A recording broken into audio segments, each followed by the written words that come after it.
वसई का विषय है, 10 फुट का रोड है और 18 माले की बिल्डिंग बना रहे हैं। भगवान न करे कहीं भविष्य में वहाँ पे आग वगैरह लग जाएगी तो अपने फायर ब्रिगेड की गाड़ी की चौड़ाई देखो कितना है जो है, वो 10 फुट की गली में जा सकती है। तो लगता है रेड्डी जी खड़े होंगे और फायर फाइटर उसके ऊपर खड़े रहकर आग बुझाएंगे भविष्य में, ऐसा मुझे लग रहा है।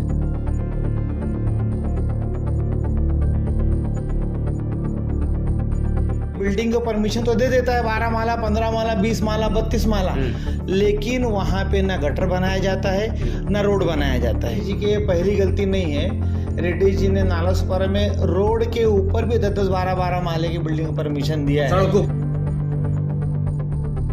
कि बाबा इस रेड्डी नाम के भस्मासुर को हमारे वसई तालुका से हटाओ। जो शिकायत करता है उसको जाके पैसा दे देते हैं 25 लाख रुपया, आज मेडिकेशन पकड़ लेती है। लोग जो है बेचारे कोर्ट के चक्कर काट रहे हैं क्योंकि रेड्डी ने सैंक्शन कर दिया, रिवाइज कर दिया कि इस जमीन के ऊपर परमिशन मैंने दे दिया है, जगह मालिक ने जगह ही नहीं बेचा है, ऊपर बन गया यशवंत वैभव। सबकी गलती के कारण ये रेड्डी है। रेड्डी को तो फांसी चढ़ा देना चाहिए। फांसी चढ़ाया। नमस्कार, मैं सचिन दीक्षित एक बार फिर से आप सभी के सामने हाजिर हूं। लगातार वसई विरार महानगर पालिका क्षेत्र के कामकाज पर सवाल तो खड़े होते रहे, लेकिन इसमें टाउन प्लानर की भूमिका अहम रही है। शहर को सुंदर बनाने में और शहर का नाश करने में इस विभाग की अहम भूमिका रही है। इस पर सवाल खड़ा कर रहे हैं, एक अधिकारी के कामकाज पर सवाल खड़ा कर रहे हैं शिव प्रताप सिंह। उनसे हम बातचीत करते हैं कि आखिर ये रेड्डी नामक कौन सा अधिकारी है जो शहर के कामकाज को पूरी तरह भस्म करने में लगा हुआ है। आखिर किन मुद्दों के आधार पर ये सवाल खड़ा कर रहे हैं और क्यों चाहते हैं कि या तो सस्पेंड हो जाए या तो ये वसई विरार छोड़ के चला जाए। ऐसा ये चाहते हैं तो क्यों चाहते हैं, आइए बातचीत करते हैं। सबसे पहले आपको नमस्कार। क्यों चाहते हैं आप, एक ऐसा व्यक्ति जो लंबे समय से अनुभव लेके बैठा है, यहाँ पर काम कर रहा है, मुझे तक 2009 से लेके अभी तक की यात्रा उसकी बड़ी लंबी रही, ऐसे अधिकारी को आप चाहते हैं कि हट जाए, ट्रांसफर हो जाए, यहाँ से हट जाए, कहीं चला जाए? 2009 के पहले से वो यहाँ बैठे हैं नगर रचना विभाग में। पहले सड़कों में थे, फिर वसई विरार शहर महानगर पालिका में आए। वो जानबूझ के यहाँ से भागना नहीं चाहते हैं क्योंकि उनको पता है कि कहाँ पे मैंने 4 विंग का परमिशन दिया और 40 बिल्डिंग बनी है। और अभी हाल में जो वसई का विषय है, 10 फुट का रोड है और 18 माले की बिल्डिंग बना रहे हैं। भगवान न करे कहीं भविष्य में वहाँ पे आग वगैरह लग जाएगी तो अपने फायर ब्रिगेड की गाड़ी की चौड़ाई देखो कितना है जो है, वो 10 फुट की गली में जा सकती है। तो लगता है रेड्डी जी खड़े होंगे और फायर फाइटर उसके ऊपर खड़े रहकर आग बुझाएंगे भविष्य में, ऐसा मुझे लग रहा है।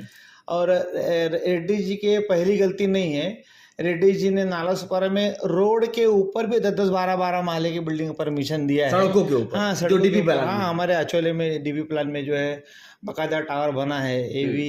एवी क्रिस्टल नाम का टावर है वो।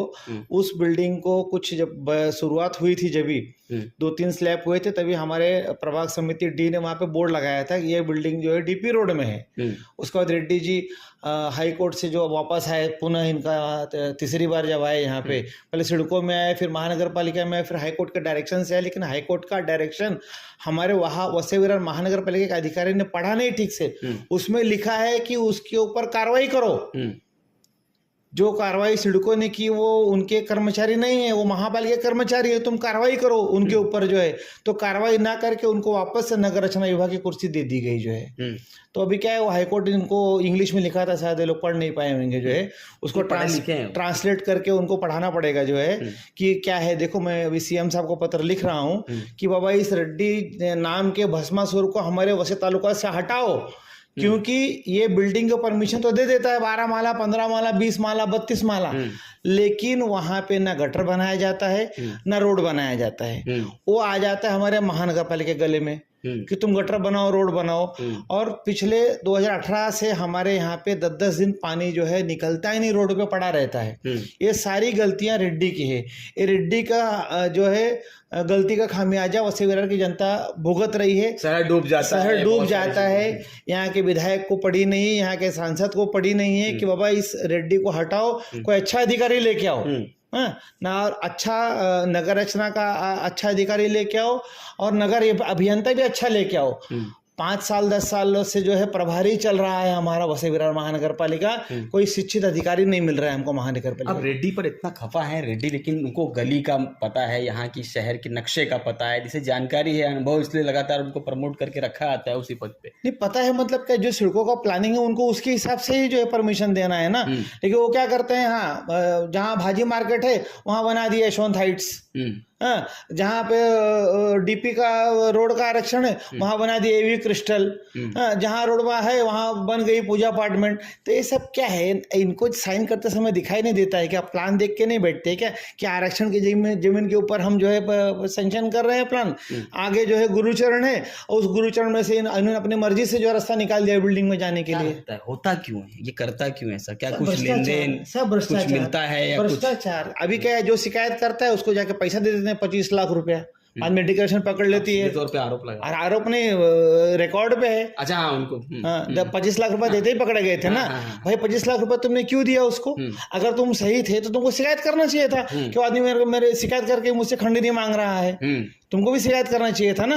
तो तुम क्या 25 लाख रुपए देने गए क्योंकि तुम 4 विंग का परमिशन देके 40 विंग बनवाते हो, और जब कोई शिकायत करता है तो तुम लेटर नहीं देते हो कि मैंने इसको सिर्फ 4 विंग दिया है, उसको लटकाते हो, नहीं ऐसा है वो ग्रुप हाउसिंग में है और GHCC20 है। आज जो है राकेश कुमार वाधवा का 0743 ZCC20, ये जो सीसी है इस सीसी के ऊपर जो है हमारे अचोले गांव के अनेक भूमाफिया, अनेक शेतकरी लोग जो है बेचारे कोर्ट के चक्कर काट रहे हैं, क्योंकि रेड्डी ने सैंक्शन कर दिया, रिवाइज कर दिया कि इस जमीन के ऊपर परमिशन मैंने दे दिया है, जगह मालिक ने जगह ही नहीं बेचा है। अरे और उसके ऊपर बन गया यशवंत वैभव कॉम्प्लेक्स, ऐसा वैभव जिसमें शेतकरी मर जाए। हाँ, तो ऐसे बहुत सारे लोग बेचारे कोर्ट में केस कर रहे हैं और सब की गलती के कारण ये रेड्डी है। तो रेड्डी को क्या करना चाहिए? रेड्डी को तो फांसी चढ़ा देना चाहिए। फांसी चढ़ा? हाँ। अरे आप अरे 30 लाख जनता मर रही है एक आदमी की वजह से, तो एक आदमी को तो जो है माननीय न्यायालय ने फांसी चढ़ा देना चाहिए कि अच्छा बताओ, इनकी गलती से वजह हर साल जो है बरसात में बच्चे मरते हैं, बूढ़े मरते हैं, किसी गलती है? इनकी गलती जो शहर को बर्बाद कर रहे हैं, जिम्मेदारी है रेड्डी की गलती है ना। अगर देखो कोई बिल्डिंग अगर बनता है, कोई कॉम्प्लेक्स बनता है, तो उस बिल्डर की जिम्मेदारी है वहाँ का रोड बनाना और वहाँ का गटर बनाना, जो कि हमारे यहाँ नहीं बनता है। हमारे यहाँ खाली बिल्डिंग बना के लोग चले जाते हैं और जो है गटर और इसका रोड की जिम्मेदारी महापालिका के ऊपर आ जाती। प्रभाग समिति डी के ठीक सामने आप चले जाइए, 7 माले की बिल्डिंग है, वहां पे आप चल के जा नहीं सकते हो, इतना गंदगी है, इतना गंदगी है। तो क्या वो बिल्डर उस ड्रेनेज लाइन को वहां पे एक सेफ्टी टैंक बना के जो उसके 7 माले का जो गंदगी है क्या वो उसके यहाँ डाल नहीं सकता है? तो क्यों नहीं डाल सकता? क्यों दिया उन्हें? शिक्षा शक्ति नहीं, सीसी क्यों दिया इन्होंने? उसे क्यों दिया? इनके इंजीनियर गए थे ना वहां पे प्लीन सर्टिफिकेट देने। तो ये सब क्या है, सब रेड्डी जैसा फालतू आदमी हमको मिल गया है, इससे हमको भोगना पड़ा। आप लड़ाई कितनी लड़ेंगे? मैं तो लड़ ही रहा हूँ ना, मैं तो लड़ ही रहा हूँ उसके खिलाफ जो है। तो अब ये लड़ाई तब तक जारी रहेगी जब तक इस पर कार्रवाई नहीं, जब तक रेड्डी यहाँ से भाग नहीं जाता है, भगा दिया नहीं तब तक मैं लड़ाई लड़ूंगा। ये शिव प्रताप सिंह, उनका साफ तौर पे कहना है कि रेड्डी नामक ये अधिकारी शहर को बर्बाद कर रहा है, इस कदर बर्बाद कर रहा है कि उसे ये नहीं पता चलता कि प्लान में जो रोड सैंक्शन है, जो गार्डन सैंक्शन है, जो अस्पताल के लिए भूमि है या महानगर पालिका के आरक्षित जमीन है, उन जमीनों पर भी अब बिल्डरों के लाभ के लिए बिल्डिंग बनाने के लिए परमिशन दे दिया जाता है। ऐसे में संपूर्ण शहर की नाली गटर इन सब पे बहुत बार सवाल खड़े हुए हैं कि उनकी निर्मित ढंग से नहीं हुई, जिसकी वजह से शहर डूबता है। अब देखना यह होगा शिव प्रताप सिंह के मुख्यमंत्री को पत्र लिखने के बाद, गृह मंत्री को पत्र लिखने के बाद, सामान्य यहां तक कि निचले स्तर के सभी अधिकारियों को अवगत कराने के बाद क्या इस बड़े अधिकारी पर कार्रवाई होती है या पुनः वही होता है जो अब तक होता चला आ रहा है। आज के लिए धन्यवाद।